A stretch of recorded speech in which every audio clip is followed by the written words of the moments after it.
Can I ask you about personal risk? I mean, you've got Reiner Füellmich in jail.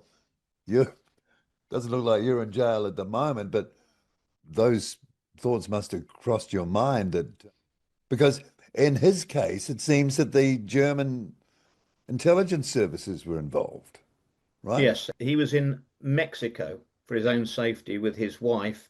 His passport ran out and he had to go to the consulate to get it. He was asked to go and collect a new passport. When he arrived there, I mean, that's German sovereign territory.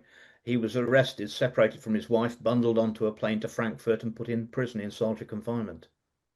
That's how he was apprehended, which is all a bit James Bond, really, isn't it?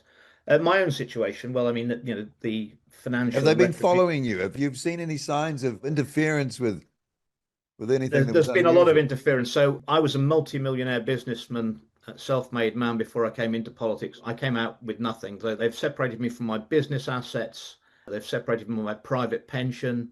They took my house off me by putting a government railway line next to it and bought that off me for £360,000 less than I'd paid for it 5 years before, having spent money on it. My lovely wife left me over not taking the bribe. She told me I wasn't thinking of her and our son when I didn't take the bribe like everyone else had done. Wow. So they pretty much took everything off me. I believe that the phones are listened to. I mean, there's a massive delay when I take phone calls before you can hear the voice of the person at the other end. It's pretty transparent what's going on.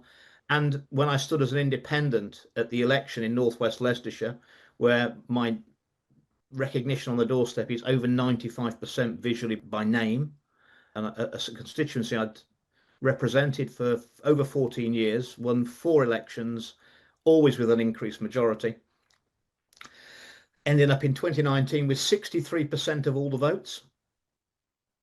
Yep, my vote went down to 3%. And it took 4 hours to bring the ballot boxes in, and they knew it before it started. They replaced the whole elections team before the election with a whole new team. Everyone resigned.